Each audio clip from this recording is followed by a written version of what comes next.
C'est l'oiseau national d'Afrique du Sud, la grue bleue. Elle est désormais menacée d'extinction à l'état sauvage dans la région d'Overberg, au Cap occidental, autrefois bastion de l'espèce. Les grues bleues se reproduisent et nichent dans des terres agricoles ouvertes, mais l'intensification des pratiques agricoles les met sous pression, ce qui a suscité un regain d'intérêt pour la région. Lors de Matos, Amandine Bouche. C'est l'oiseau national de l'Afrique du Sud, la grue bleue. Et historiquement, c'est ici, dans l'Overberg, au Cap occidental, dans l'extrême sud du pays, qu'elle pullule. Mais ces 15 dernières années, le nombre de grues bleues a chuté de près de la moitié dans la région. Plus généralement, un peu partout, elles disparaissent des paysages sud-africains.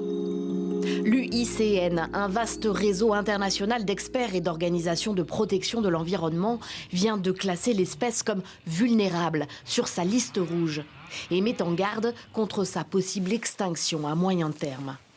La menace numéro 1 des grues bleues, les lignes électriques.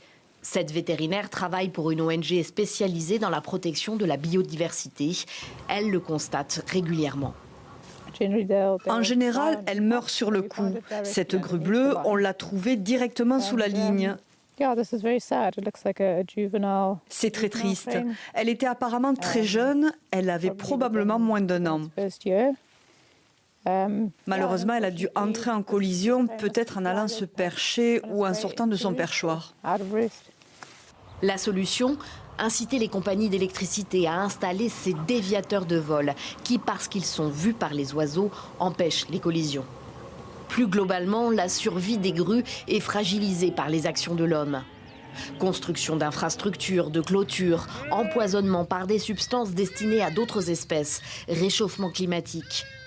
Elles se nourrissent, se reproduisent et nichent au niveau des champs. Et l'intensification des pratiques agricoles les met aussi sous pression. Dans l'Overberg, certains agriculteurs ont accepté de jouer le rôle de protecteurs de ces oiseaux, comme Mick Dalton, qui collabore avec les associations de défense de l'environnement. Le mode de vie normal des grues bleues est remis en question par l'agriculture moderne, par des pratiques agricoles nouvelles, les types de cultures qui sont semées, leur intensité, leur temps de rotation.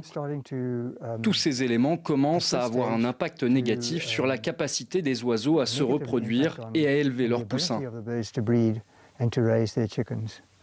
Les défenseurs de la biodiversité sont convaincus que seule une action collective, incluant les propriétaires terriens, les agriculteurs, les municipalités et les communautés locales, pourra sauver les grues bleues d'Afrique du Sud. Selon leurs plus récentes estimations, il n'y aurait plus qu'environ 45 000 spécimens dans tout le pays.